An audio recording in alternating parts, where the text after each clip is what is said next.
Good afternoon, everybody. My name is Kishore Mahbubani. I'm the Dean of the Kuan Yew School of Public Policy. It's a great pleasure to welcome you to this event with Bob Zoellick, the President of the World Bank. Now, Bob has emphasized that he would like to spend the time having a dialogue with the students, so my job is to give the briefest possible introduction to this session. And since my guru, Ambassador Tomiko, is here, I have to make 3 points. The first point, of course, is just a quick note about the World Bank. You all know what the World Bank does, but in some ways, it has one of the most noble missions in the world. Its motto is to work for a world free from poverty. And in that sense, normally when you think of a bank, you always think of its important customers. In most banks, the most important customers are the richest people in the world. What makes the World Bank unique is that its most important customers are the poorest people in the world, especially the bottom billion or 2 billion who look up to the World Bank to find a solution to their plight. And certainly, as you know, as you look ahead in the next year or two, we are probably going to go through one of the worst economic storms ever, possibly in 50, 60 years. It is the bottom billion or two who are the most vulnerable, and in a sense will be looking to the World Bank to support them. And this is why its mission is so important. My second point about the school, and here the key point I want to make is that even though our daily job is to provide education, issue degrees, teach classes, in many ways our mission is very similar to that of the World Bank, because at the end of the day we say our goal is to try and help improve governance in the world, and certainly in Asia. And I think the big lesson that Asians have learned is that if you do want to get out of poverty, and indeed the biggest success stories in getting out of poverty are in Asia. China has reduced the number of people living on less than $1 a day from 600 million to 200 million. How? Good governance. And in a sense, if we as a school can provide good governance, we too are helping to eradicate poverty. And that's why I hope that with the visit of Bob Zoellick here, there will be a kind of a long-term partnership that we can develop between the school and the World Bank. And that, by the way, was a commercial. Now, my third and final point, again, I'll be very brief. You all know who Bob Zoellick is. I had the pleasure of meeting him first in Singapore in 1993 at a very small lunch hosted by Minister George Yew. And by the way, we just come from another warm lunch hosted by Minister George Yew at the Foreign Ministry. I kept seeing Bob Zoellick after that. This is just after he stepped down from the Bush 41 administration. And then every time I saw him after that, he kept getting promoted, from Vice President of Fannie Mae to the U.S. Trade Representative to the Deputy Secretary of State. And now, of course, he has the most important job in the world, the President of the World Bank. So you can see that he's had a tremendous career. He's also, by the way, a wonderfully delightful, warm, and friendly individual, one who's open to a dialogue, and this is why he insisted that he wanted to have the conversation with the students. So we'll begin with Bob saying a few words, and then the students will begin to attack him with some questions. So Bob, over to you. Well, thank you very much. Thank you very much, Kishore, and thank all of you for taking time out of your day to join my colleagues and me. I'm particularly pleased to be here. I have a very warm association with Singapore. As Kishore alluded to, I first started to work closely with Singapore when I worked for Secretary James Baker in the Bush 41 administration. And at that time, I think one of our earliest contacts was with the creation of APEC in 1989, where Australia launched the idea. But at that time, there was a high sensitivity among the ASEAN countries about the effect of APEC on ASEAN. And we were particularly pleased that Singapore promptly volunteered to host the second meeting, the second ministerial of the APEC countries. And I had just come from the Treasury Department with Secretary Baker, where we were thinking about some of the international economic coordination that we'd pursued among finance ministers. And we thought, in an architectural sense, that creating such a structure to emphasize Asia-Pacific economic ties could be immensely valuable. So we were particularly pleased that Singapore stepped in to try to create the basis for a understanding with ASEAN about building the APEC structure.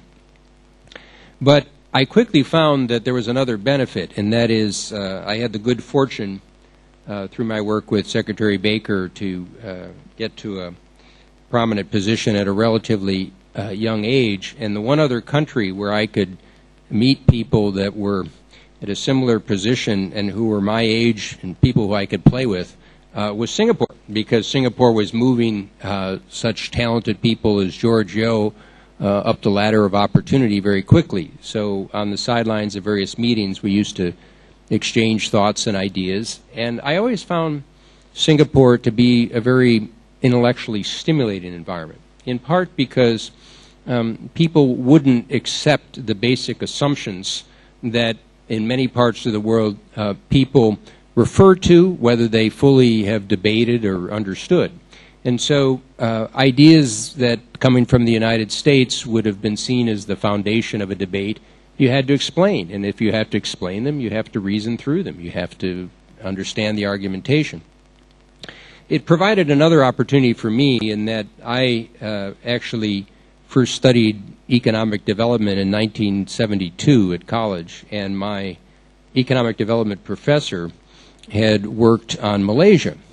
And so we used ASEAN as a model of different approaches to economic development, looking at, in this case, the Sukarno period with heavy industrial development in Indonesia, looking at Malaysia in terms of some of the building off primary products. And so I had the good fortune a few years after ASEAN was created to see it within my constellation of thinking about international systems and economic development. And so it was a real pleasure for me through my friends in Singapore to be able to learn more in this region, to come back. As Kishore mentioned, this is an advertisement for those international visitors programs that foreign ministries often have to finance.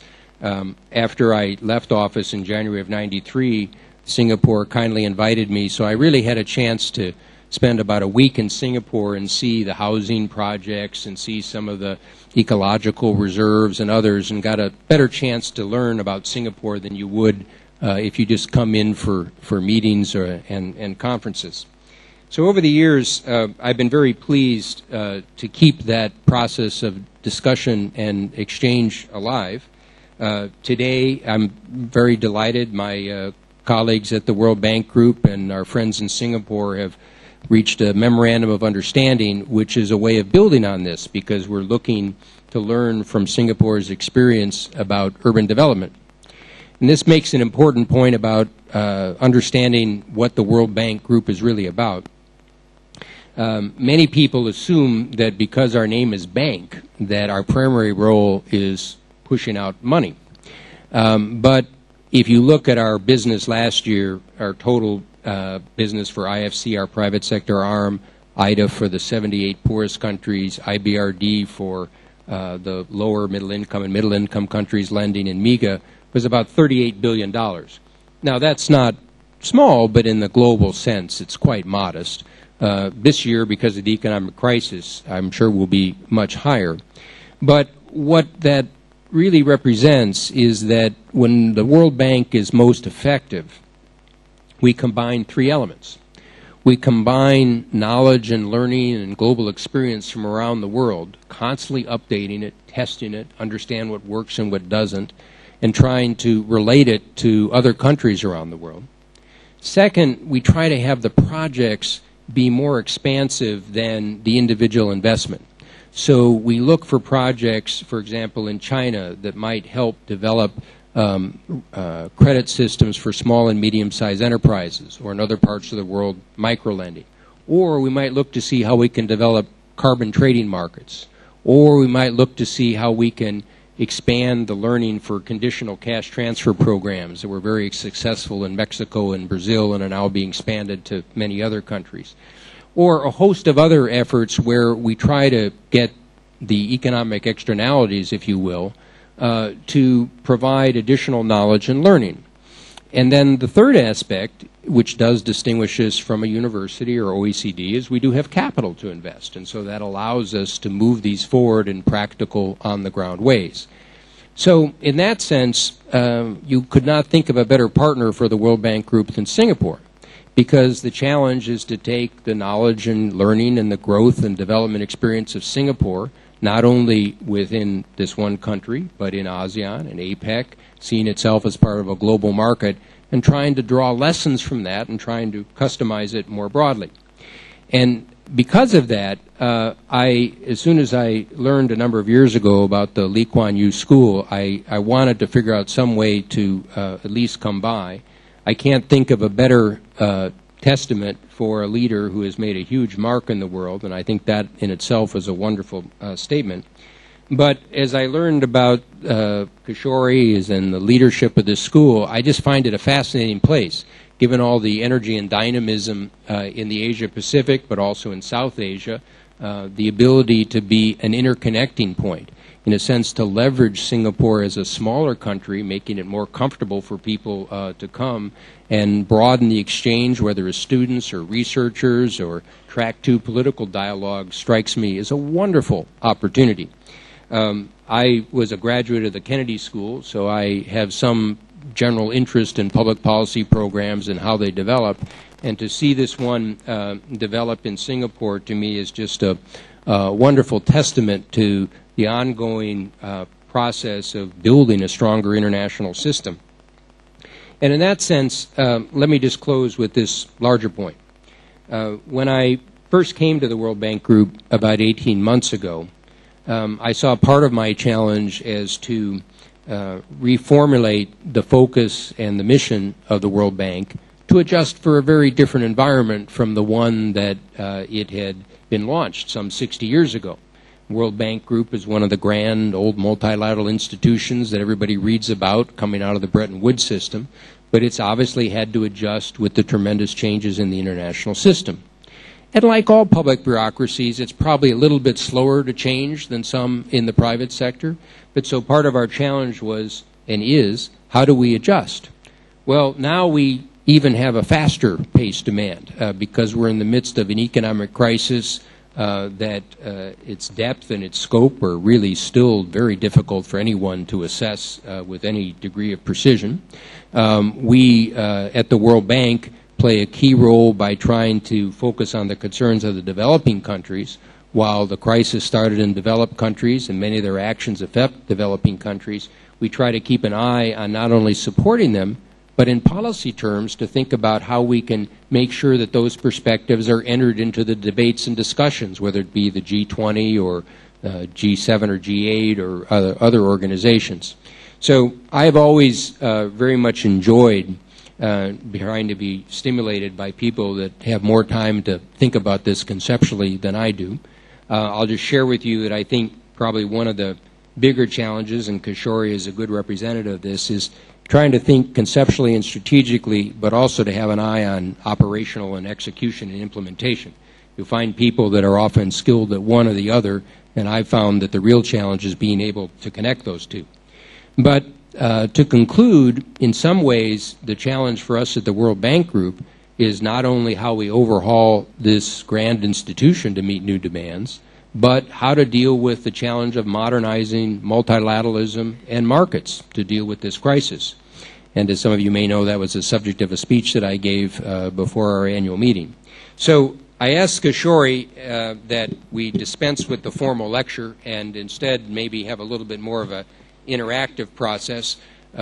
Keeps everybody a little bit more awake and means that I didn't have to write a long, boring speech for you. So I just thank all of you again for taking the time to be with us.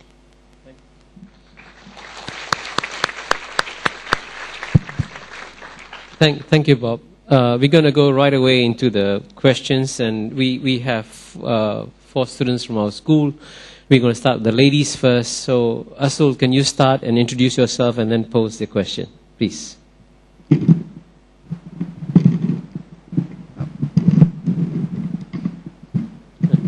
The micro doesn't love me. Gotta hold it. Yeah, okay.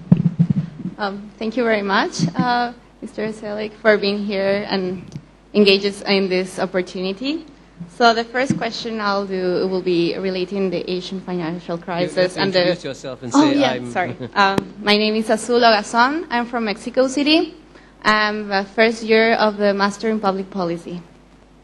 So after the financial crisis, there was a general discontent with the Bretton Woods institutions.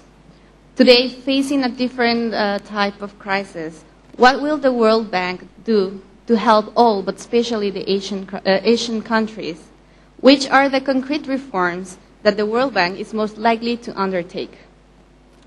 Well, first, we had a chance to be introduced just as I came in, and I was delighted to learn that you were from the Solana Institute, so I presume that was with former Foreign Minister and Education Minister Solana, who was a counterpart of mine during the NAFTA negotiations. And I just want to say that it's fantastic you're here, because I worked a lot with Latin America over the years. And people in the U.S. who focus on foreign policy or international affairs are often oriented towards Europe or Asia. And those that focus on Latin America tend to be, in a sense, a subspecialty.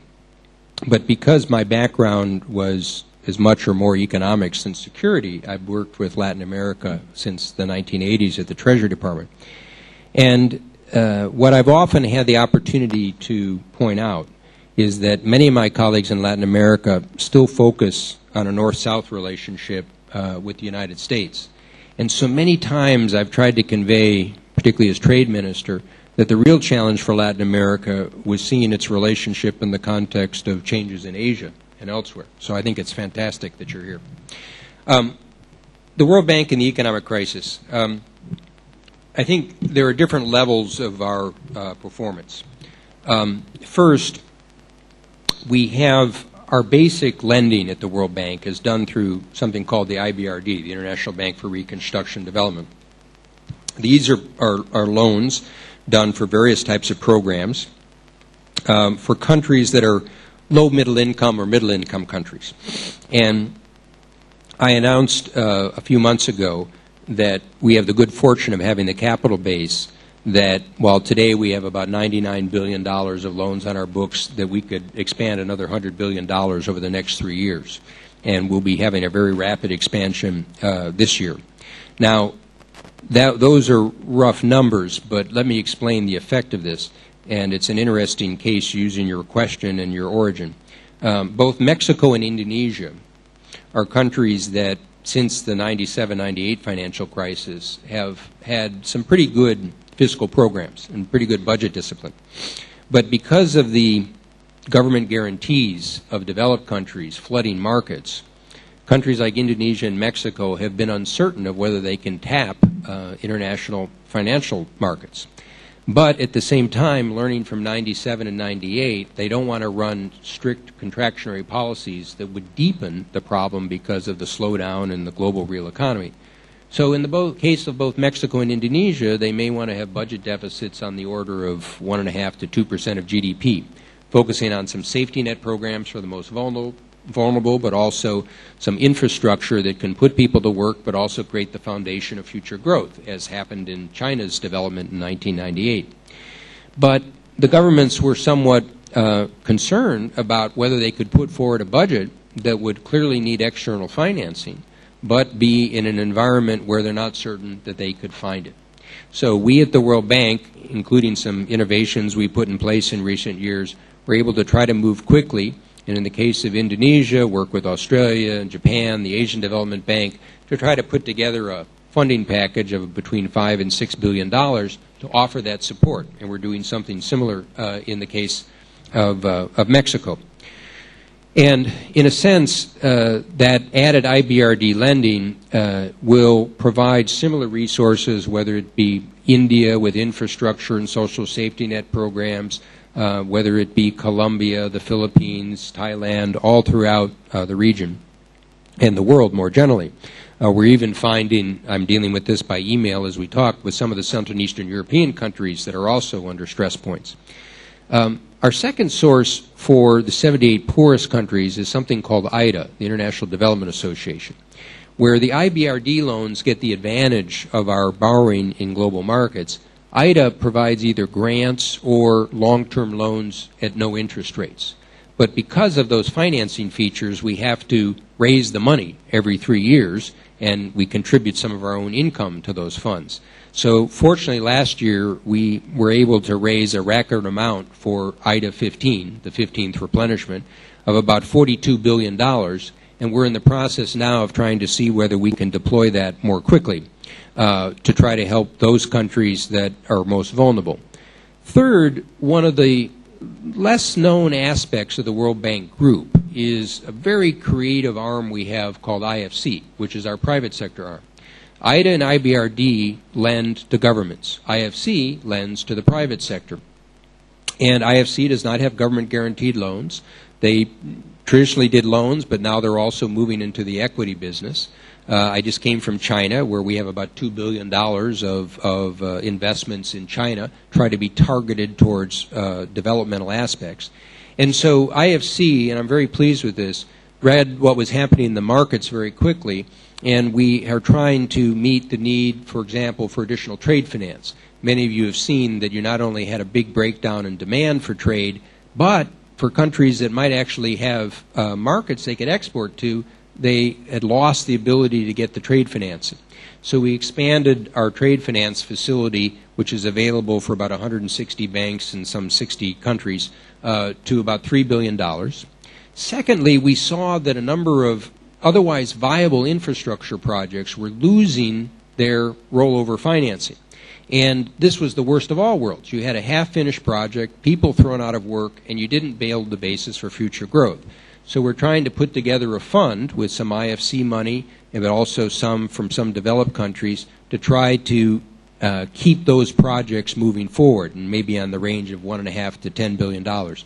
And the third one, which I was most intrigued about, was that if you see what's happened to banking systems in the U.S. or Europe or other countries, you know, if they have big losses, the government can recapitalize them. Well, for many developing countries, what do you do if you lose your capital in your banking system? You may not be able to afford a financing.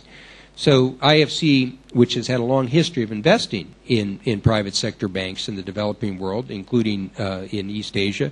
Cambodia was a country where we invested in Al-Qaeda Bank, which started out as basically a microfinance bank and now is the first or second largest bank in Cambodia.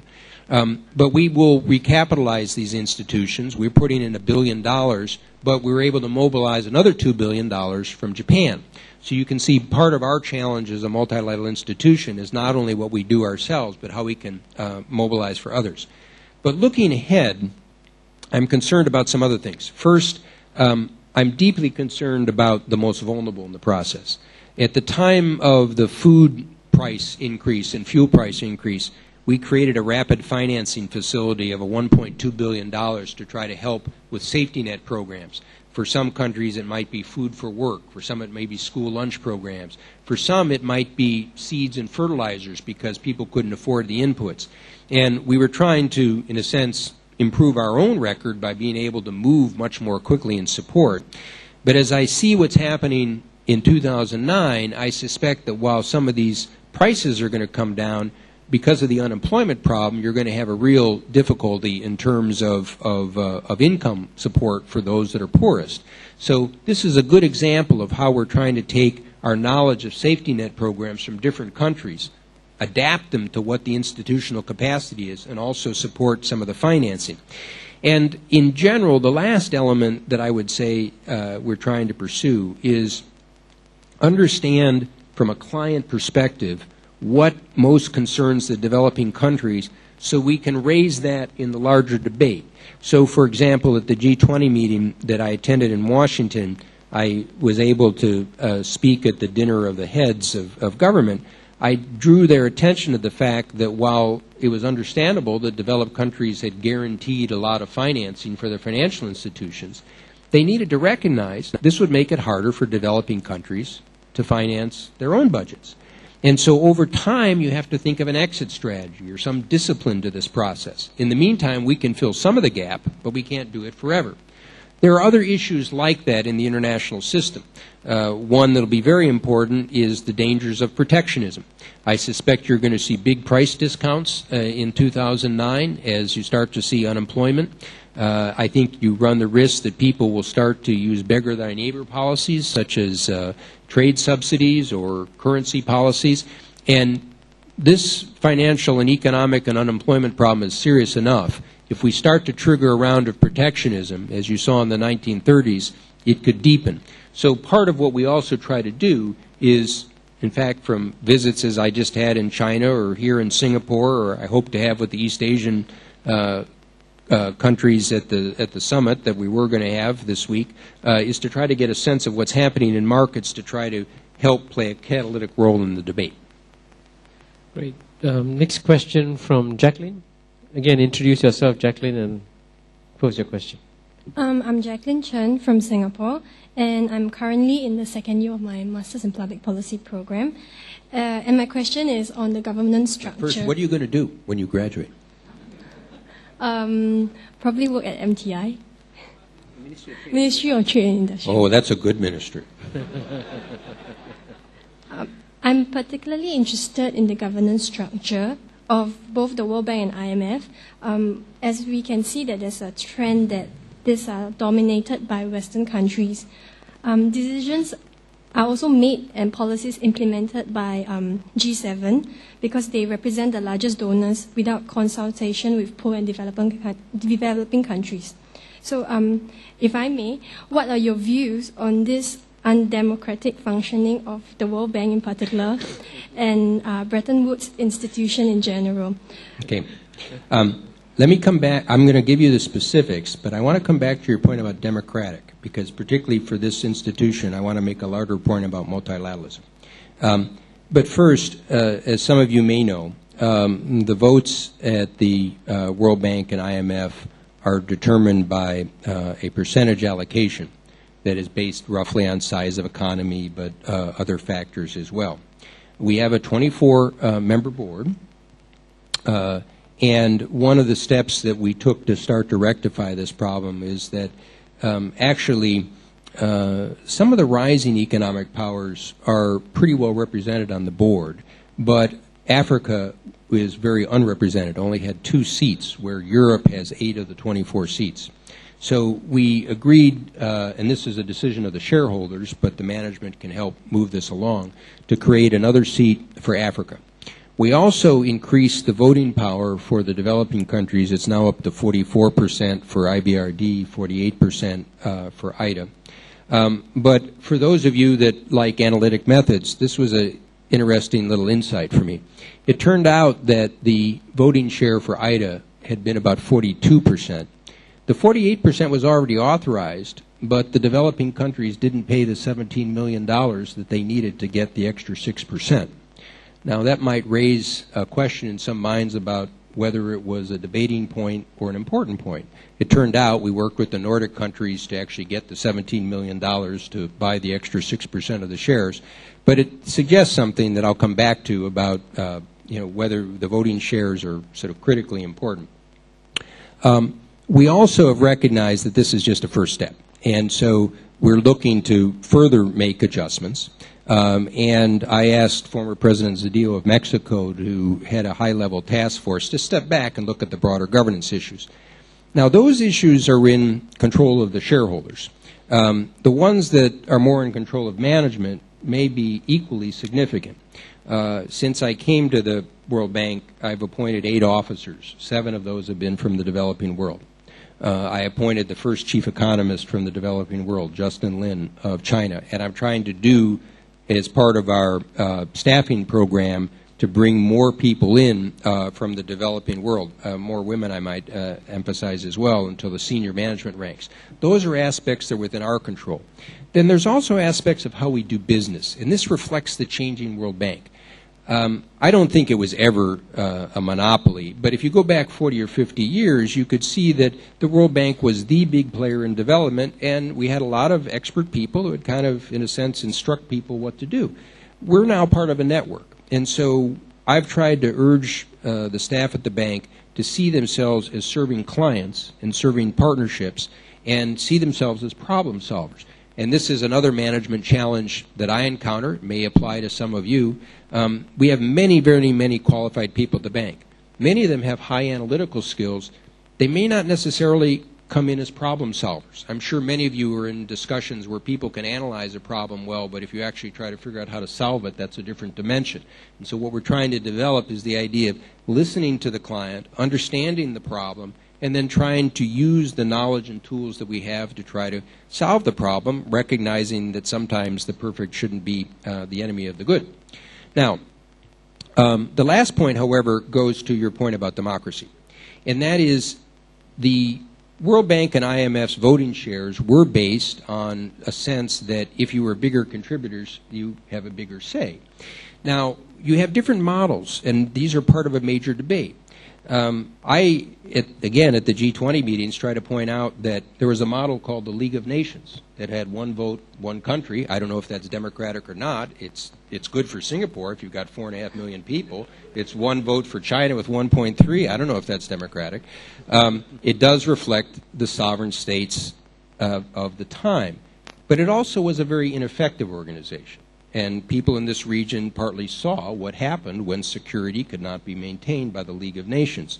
So I would at least suggest that part of the discussion of legitimacy is voting and decision-making, but it's also effectiveness. And that will also be a challenge for institutions as they face these reforms. And then, you know, again, if you ask yourself, when it comes time to banks in Singapore, do banks in Singapore give equal votes to the borrowers or to the people putting in the money? You know, so part of what the IBRD represents is the people put in the money might have a larger share. Now, does that conflict with the notion of a cooperative? Well, yes, to a degree, and that's why we try to sort of rebalance the votes. But I'll give you, again, the very practical terms, moving beyond the kind of debating points. I've often pointed out that of the 24 board members we currently have, 8 are from Europe. And that certainly strikes me as an imbalance. There's one from the U.S., one from Japan, one representing basically the ASEAN regions. There's China, Russia, Saudi Arabia. But here's one of the reasons why that occurs. The Europeans are some of our strongest contributors to this IDA fund that I mentioned, the $42 billion of IDA. And the reality is, if you're in a Nordic country and you have to go to your parliament and you have to explain why you're going to give large sums of money to the World Bank for the poorest countries of the world, your parliament will want you to have a voice at the table. Now, then the question arises, okay, how should we weight the fact that they're contributing more, not just to initial shareholding, but to the triennial efforts to raise money? Now, in the sense of building a multilateral system, we had a wonderful thing occur in IDA 15, which is for the first time China, who had been a beneficiary, contributed to IDA. So that was a wonderful symbolic statement. And the Chinese contribution was $30 million. And again, given China's a developing country, I much appreciated that. But I have to live in a world where I have to get money for those poor countries. The U.S. contributed $3.7 billion. Britain contributed $4.2 billion. So how do we weight those things? So I just mention these because as you get to different levels of debate about multilateralism, this is the debate that formed the General Assembly in the UN and also the UN Security Council. The system clearly needs to be rebalanced, but when you use the term democracy, you have to ask yourself, democracy of what? Putting up the money, the shareholding, the interests? What are you measuring? Okay, next question, Azamat. Again, introduce yourself. Thank you very much. My name is Azamat Abubakirov. I'm from Kyrgyzstan. I'm the first year student at the Masters in Public Policy program. Thank you very much again, Mr. Zoellick, for coming and speaking to us. I have one question on, you already mentioned tangentially on several issues of the 3 pillars of the Washington Consensus, fiscal austerity, privatization, and market liberalization. how relevant are these policy prescriptions in the light of the current financial crisis? And another question related to that, how do you think fair are the aid conditionality given to the poor countries based on these policy prescriptions? Well, on the first point, I always thought that the so-called Washington Consensus was built into a bit of a straw man, in that, you know, if you think about the idea of those principles of having a private sector, having you use fiscal austerity, I would say fiscal stability, and I don't know, what was your third one? Open markets, or yeah. I don't know. It worked pretty well for Singapore. You know, it hasn't done so badly for China. But I think what the frustration that arose was that inevitably, if people see the process of development in too formulaic a model, it can lead people to make mistakes. So we created a growth commission that actually I think Goh Chok Tong served on. And it was chaired by Michael Spence, a Nobel Prize winner from Stanford. And it was a wonderful group of people. It was a delightful set of people to talk to because we had some true economic scholars, but we also had people that had practical experience dealing with these issues, like Senior Minister Goh and President Sedillo and Trevor Manuel from South Africa and others. And what the report basically suggested to me was an affirmation of a certain pragmatism and common sense. They discovered that no country really was able to grow if it had not opened itself up to the international system. But there are different models, as you've seen in East Asia, and there's different staging and timing. Privatization is important because it deals with the more efficient use of capital and incentives, but privatization without competition can also lead to big problems. And some of the privatizations that you saw in some countries just created private monopolies as opposed to government monopolies. It recognized the critical role of developing the human factor, the labor force development, social, health, education aspects. I was talking with our country director in China, and he pointed out to me that the very first World Bank loan in China was in 1980, I believe, for higher education.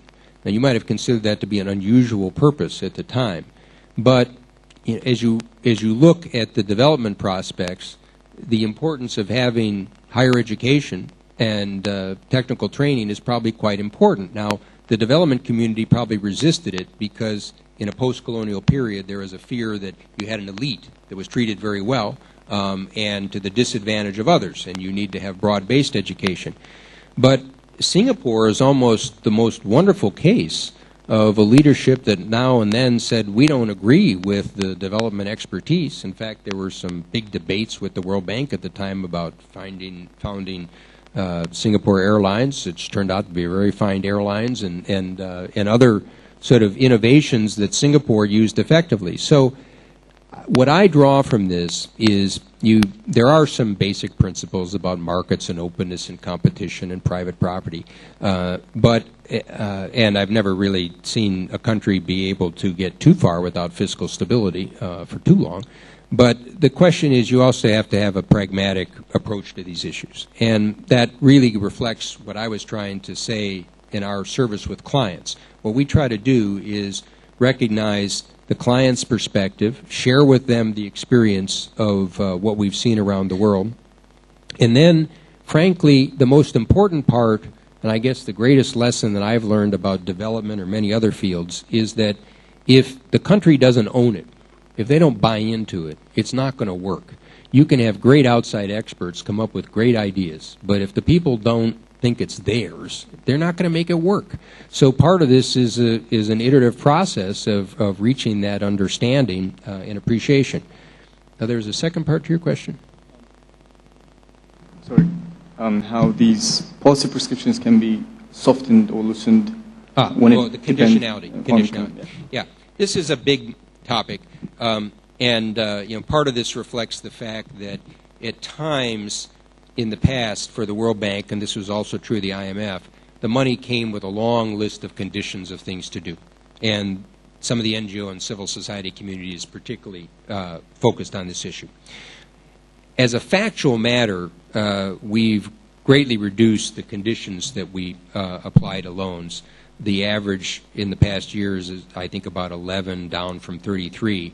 But what's most striking is about 75% of those conditions deal with things like public governance or environmental concerns or safeguards. So the irony is some of the civil society groups that are criticizing us for the safeguard or criticizing us for conditions are the same ones that want them in safeguards and loans. But I think another part, and this goes to the pragmatic aspect, is that some of the economic conditions that come out of the loans come out of our discussion with the countries. Countries will say, we want to be held to this. We want to have a certain objective. And if you ask yourself at a certain level, you know, maybe someday you'll run a bank, and will you give loans to people without any conditions? Will you say we don't need to have a certain asset backing the loan? Will you say we don't need a certain income stream? I doubt you will. So the question is, of course, and what I'm trying to draw out in this discussion, is that one always has to be aware that people will push a good idea too far, or they won't reflect it to make it work effectively, in this case, with the client. So I think the reduced conditionality has been an important part. And at the other hand, one of the challenges we have now is that we have some of our shareholders pushing for standards for developing countries that developed countries don't have. So just to be honest, one of the issues I face now is we're trying to develop hydropower in Africa. And if you look at hydropower resources in North America or Europe, probably about 95% of the sources have been developed. In sub-Saharan Africa, it's probably 5 or 10% at best. Now, it's appropriate that we try to deal with environmental concerns, community concerns. In the case of the Bujagali Dam in Uganda, we also try to deal with local spiritual concerns. But at some point, some of the European and North American countries have to be a little fair here. As I pointed out, I didn't see the Hoover Dam have a lot of spirituality concerns when it was built. So this is where I think the double standard can create some difficulty. What we try to do at the bank, because we represent our 185 shareholders, is navigate our way through these various shoals of interests. And frankly, the greatest concern that I have for the bank as an institution is by the time we get finished negotiating everybody's interest, we often are paralyzed. So I'm trying to move so, particularly in a crisis like this, that we actually can provide support in real time to real people with real needs. Okay, Jeremy, explain what you share in common with Bob. We're both Americans and Republicans. My name is Jeremy Schwartz. I'm a visiting scholar here at ACI, a doctoral student at Cambridge in the UK. And while Mr. Zoellick was in government, I was a lowly lieutenant in the U.S. Navy. My question is going to touch briefly on what you mentioned in reformulating the mission of the World Bank and looking towards the future. Given the achievements of the World Bank, as well as the harsh criticism from different quarters, do you agree, and to what extent, or do you disagree to what extent, with people like Joseph Stiglitz, who believe that the World Bank needs to take a number of concrete steps to change its role and relationship with developing countries? Well, I think some of the criticism is well-founded, but let me put it in a slightly larger context that may be applicable to the work that many of you do in public policy. What I often tell the staff at the World Bank is that overcoming poverty is not such an easy thing. If it were, people would have accomplished it a long time ago. But because of that recognition, we need to recognize that we'll make mistakes, and we need to learn from those mistakes. So the most important thing for the institution to do, and you can see this flows from the notion of serving clients and an ongoing dialogue, is not to become defensive, but to listen, to understand what you could do better, to try to measure results and effectiveness, which has still been very hard in this field, to try to learn more from the experience of other countries, Singapore or other countries that we work with, and constantly upgrade the game. Now, this may seem like common sense. It may seem, well, why can't you do that? But if you think about your own experience, you can encounter a problem that I've described as the it should have worked, I wish it worked, it could have worked, well, it almost worked, but no, it didn't work. Okay? And for people who are putting their heart and soul into a difficult topic like development, you can understand how you can mislead yourself.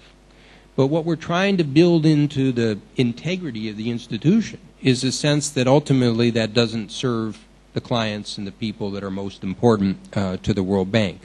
So we shouldn't be ashamed to question. We shouldn't be ashamed to learn. As you can see, as I've even said today, that doesn't mean that we have to be the punching bag for everybody. It means if we disagree, we should also be able to disagree and explain some of the other points of view. But I think if you apply what I've described to successful governments or successful businesses, this is the way you need to approach life. You came from the U.S. Navy. I mean, one of the great qualities of the U.S. military since Vietnam is the ability to learn from the experience. If you look at, it's quite interesting, some of the studies that are being done after Iraq and Afghanistan about a learning process about what worked well and what didn't. And those are the institutions that continue to thrive and adapt because the world is always changing. And frankly, for those of you in the public policy field, and I very much admire and appreciate that you're doing it, as many of you know, some of the toughest problems in the world get pushed off on the public sector. If it were so easy, you'd have some private company be able to do it and make a profit. These are difficult issues. Yeah. So we shouldn't be ashamed that we need to learn from them. On the other hand, we need to avoid risk aversion that will allow us to be paralyzed. And part of what I've described to you today is now and then, as a multilateral institution run by international shareholders, and one of the things coming back to your question about the board is that, you know, we have an on-site board of these 24 members. There aren't too many institutions. I don't know if Kishore would like it if he had his board of trustees here every day with a staff, and in my case, a budget of $70 million trying to find... My chairman is here, please. And, but so part of the challenge, of course, would be how these institutions adapt and adjust. And that's where I'll come back to one other point in the field of public policy for you, for what it's worth. And that is, you know, I'm sure many of you will discover or have discovered there are many people that can analyze a problem. And there are many people that can tell you, oh, well, you know, you got this wrong or that wrong. The processes in public governance can be paralyzing. At the end of the day, you do need some people that keep pushing. And at the end of the day, what I've always felt is that you are evaluated by your results. What can you accomplish? And so I just urge you to keep that in mind because, surprisingly, a lot of people go in the public sector because they like the title or the office or whatever the other accoutrements are of the situation. And the people that really make a difference, and you can make a tremendous difference in the public sector, are people that understand the trade-offs and some of the checks and balances, but keep trying to accomplish things. Well, you know, we have to finish sharp at 3:20 or so because Bob Zoellick is only here for a day, but he's got many more appointments at the Istana. First of all, I'm going to ask the students whether they have any follow-up questions to ask. Bob? Anybody? Yes, sir. Just to touch briefly on the issue of food, especially for developing nations. Do you think that we're at the point where perhaps the World Bank and the WTO and the United Nations can partner in creating, I guess, what you can call a Global Agricultural Adjustment Act, which would stabilize food prices within a range that is affordable for the poor but profitable for small farmers? I think we need to address the issue that you're talking about. I'm not sure I would use sort of a price control model or subsidy model. I might probably focus more on support systems or safety net systems for those most in need. But I'm glad you mentioned it because one of the issues that the World Bank was very actively engaged in over the course of the last year was with the big increase in food prices. On this one, we were a little bit ahead of the game, in part because, and this shows the interest of kind of research and policy, I had come across an interesting article in Lancet about malnutrition being the, in a sense, the under-recognized Millennium Development Goal. And yet it was so critical to so many other Millennium Development Goals because it's the primary cause of death of children under 5. About 3.5 million die a year. It affects maternal health.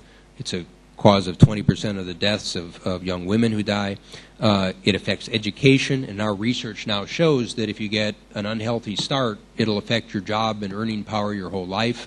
So it was a critical dimension that we were focusing on, and then we started to see the price increases surge. And by the way, for those of you on the policy side, this is another interesting lesson. Jim here, who attends my morning staff meeting, can testify to this. I was asking our economic staff about this, and not surprisingly, the economists sort of looked at aggregates, and they said, well, it's interesting, if you look at a lot of the countries that, you know, are going to be facing higher food prices, many of them will benefit from higher commodity prices, and so they won't feel the pressure. And I said, what if you disaggregate the data? I mean, what do you have to look at the individuals who have to buy the food versus the countries being able to sell the commodities? So there's a lesson, disaggregate data. And one of the key points that led us to, and this is another little lesson in the multilateral system, is the UN has 3 Rome agencies that focus on this. The World Food Program, which is very rigorously operational, FAO, which does sort of more developmental work, and IFAD, which also does development work. But sometimes there's always a challenge in getting them to work effectively together. So we actually joined with the UN Secretary General to create a task force to try to move this issue forward. But as an example of how you can make multilateralism and policy work together, let me focus on the World Food Program. World Food Program does a fantastic job. Under most years, they have to raise $3 billion a year from scratch. They do not get an assessment like other UN agencies. Last year, they had to get $6 billion. Just this week, the director of the World Food Program announced she's going to need $5.2 billion.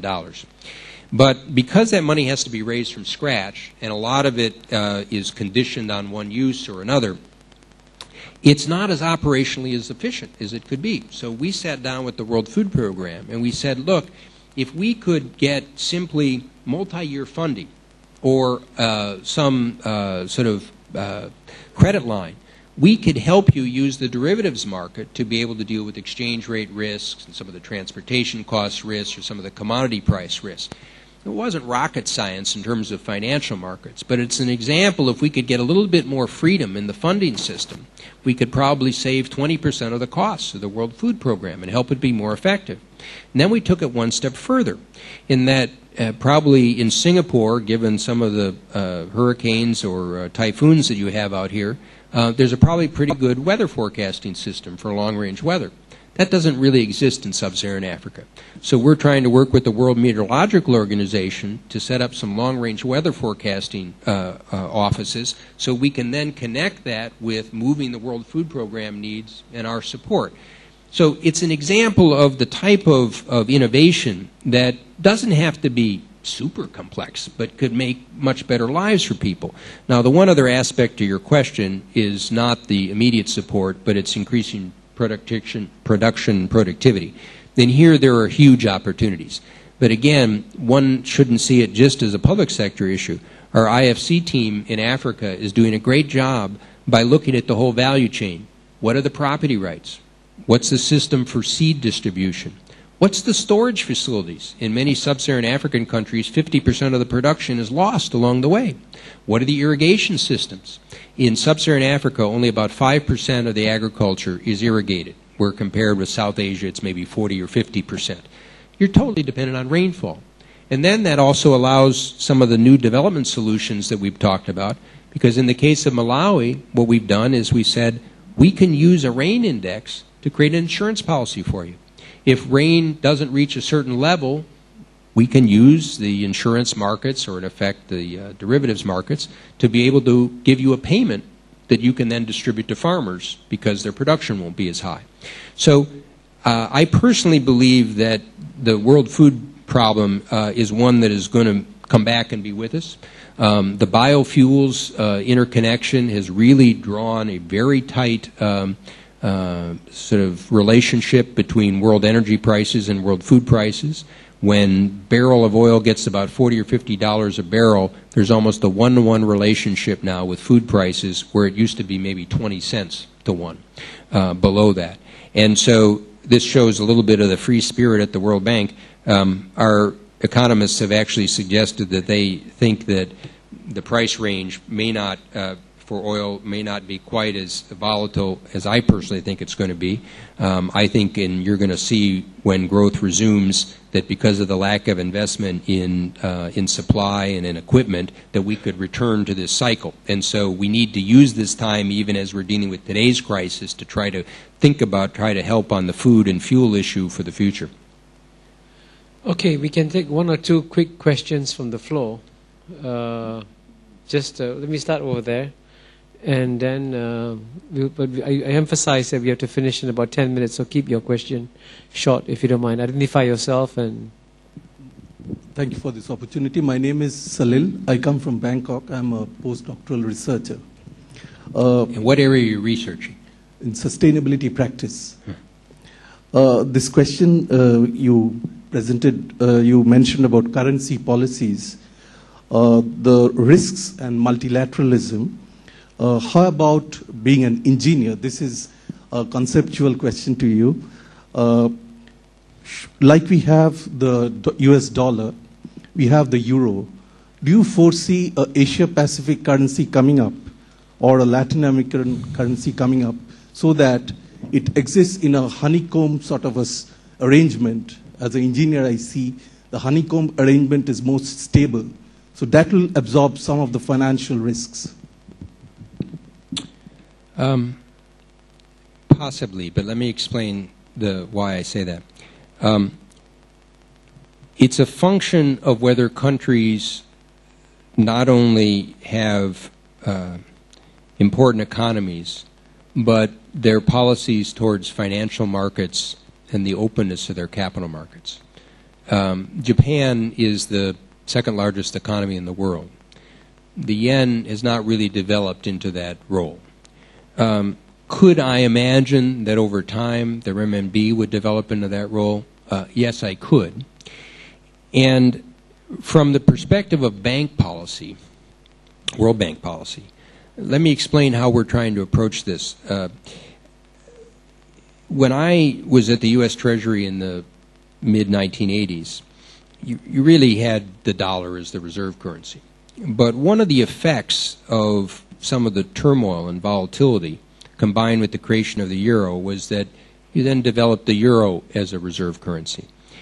I think to help foster the development of stronger currencies, whether or not they are reserve currencies, one needs to develop the domestic financial markets.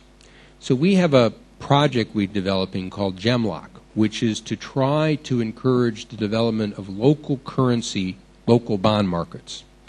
And I really like this project because we're creating a fund, but we also have an index, because anytime you try to create a new class for investment, you have to have a comparator set. And the index starts out its weighting with maybe 30 or 40 economies based on size, but there'll be investability criteria that will increase the weights over time.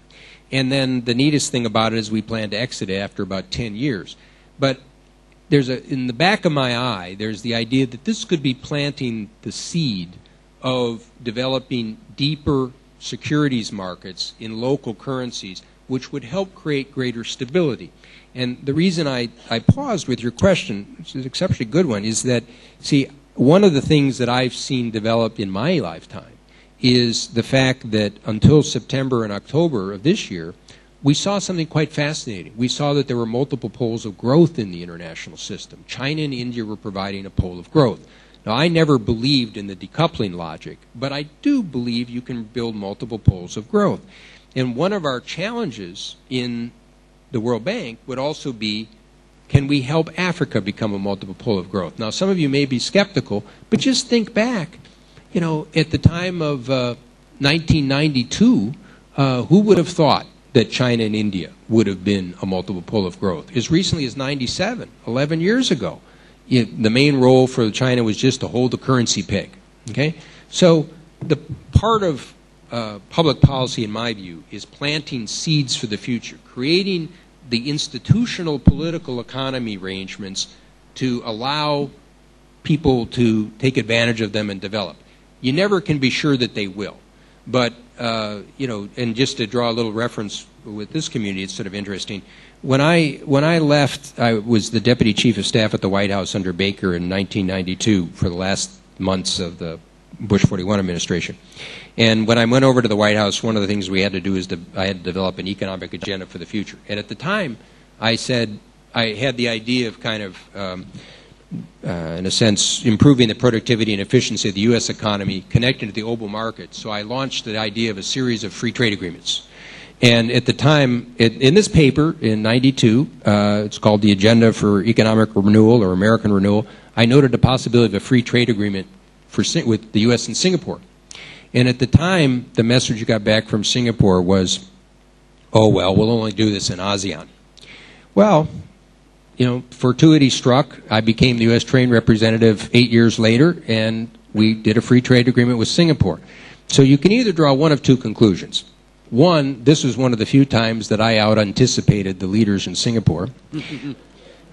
Or second, they were very shrewd, and they knew that we would lose, and so they just waited until I came back. Okay, the gentleman over here in front, and then I'm afraid that will be a quick question. We have to get him to the Istana on time. My name is V.V. Krishna. I'm a research fellow visiting at the Asia Research Institute. I work on public policies on science and technology. Bob, there's been a lot of discourse on agriculture and revamping agriculture in the developing world. But we can't escape from the whole question of subsidies, you know. Every day, 1.25 billion is given subsidies by U.S. itself, you know, nearly $400 billion by U.S., another equivalent amount by the Western Europe. So even 10% reducing this subsidy would help the farmers in many of the third world countries. Yes. That was easy. Now we'll convey this to the United States and Europe. Let me just... the numbers are a little bit off there. What I think you're picking up is the OECD or somebody does a measure of effect, including all forms of protectionism with the subsidy. But look, this gives me a broader opportunity to say a word about the world of trade negotiations. One of the most unusual things about being a trade negotiator is that if you cut your subsidies too much or you cut your trade barriers too much, you're only helping your own economy. It's a little different than if you're negotiating with something and you're paying out money. So the reality is that the real challenge for trade negotiators is working through the political issues and in this sense, trade negotiations are not what most people think they are. They're primarily how do you people recognize the need to open markets, but how do you do so in a way that solves problems of people's political sensitivities? And in that sense, I'm deeply disappointed that the Doha round has run aground, in part because, see, from a global as well as a U.S. position, I think it would be better to discipline those subsidies. That doesn't mean you shouldn't have certain support for crop insurance or other types of it. As you know, there's decoupled subsidies of different types. But it would have been very much in a mutual interest. But at the same time you talk about subsidies, it's important not to forget other trade barriers. Because in effect, economically, it's the trade barriers that are often more influential. So there's also a need to address those tariff and subsidies. I'll close with this observation. George Yew, when he was a trade minister with me, was a wonderful counterpart because he was often asked to chair the agricultural negotiations. The WTO, which at that time had 148 members, now has about 152, has to reach a decision by consensus. It's a devilishly difficult thing. So now and then, in an ad hoc fashion, we'd ask one minister to try to help put together a text. And George, you might ask, well, why was George being asked to coordinate the ag text? Well, the thought was Singapore didn't necessarily have a bias in this. In fact, George used to always lighten up the situation by saying, he said, look, we benefit from your ag subsidies. He said, you're subsidizing food that comes to us. He said, but it's not good for the international system. So I think that just to connect this to the financial issue, whatever parties can do to try to get the Doha Round back on track would be vitally important in my view, because I am concerned, and we've seen this in economic history, that if you don't have a process of liberalization going forward, you're not on offense. And one reason, and this was the big subject of debate in the United States, that I tried to push bilateral and regional agreements as well as the global agreement, was that I wanted to be on offense. Rather than debating the protection that people wanted to create, I'd rather have them debate, should we do a free trade agreement with Singapore, or Chile, or Central America, or Australia, or Morocco, or Oman, or others countries that we were able to do things with. And contrary to kind of what some of the supposed scholars have said, what the data has shown is that the countries that move towards free trade agreements tend to actually support more open trade elsewhere. And it makes sense if people understand the political economy issues, because the people that are supporting openness in a bilateral agreement are going to then be able to try to support the same competitive spirit in larger agreements. And so some of the people that have been critics of the multiple approach haven't really looked at the data, and we've done some interesting work at the Bank Group and others that have emphasized this point. Can I just make a closing point? Sure. I'm really very pleased not only to be here, but I'm pleased all of you are here. And I want to thank Kishore and Tommy and others here. This school really is a fantastic idea. And when I saw that there were people from outside Asia that are coming here, I just think it's a tremendous part. You know, you'd have to have blinders on not to recognize that the Asia-Pacific is going to be a critical part of world development and growth and opportunity. There are so many fascinating things happening here. And I think Singapore, in part through skill and hard work and vision, has positioned itself as a meeting point. And so the fact that you're here and that this school has set such an aggressive agenda for trying to force policy debate and thinking is a tremendous thing. And I want to compliment all of you. I spent part of my life in the private sector as well. I enjoyed it. There were interesting challenges. But the hardest challenges are ones of public policy. Is how do you try to get these different combinations of institutional, strategic, operational, market issues integrated together? But that also makes them the most satisfying. So I'm glad I've had a chance to be with all of you, and I look forward to a return engagement. Yes. Well, just a quick word before we rush Bob out. I feel very, very bad cutting off this conversation because I have a sense that the room is getting warmed up. I have a sense that you are getting all warmed up in response to this. But I hope, therefore, you will treat this, Bob, as an unfinished conversation, that you will come back to our school and continue. But clearly you have amazingly enough described a world of great complexity that you deal with, and yet at the same time you give us hope that there can be pragmatic solutions to many of the problems that you've mentioned, and we try to encourage the culture of pragmatism also here in the school too. I'm also glad you mentioned the importance of the Asia-Pacific region, because just to record your visit here, we would like to present you with a copy of the New Asian Hemisphere written by Kishore Mahbubani. So please thank Bob. Can you get your signature here, and then you'll take it on the road? You got to sign it for me, yeah, so it's even more valuable when I put it on eBay. No. The private sector. It's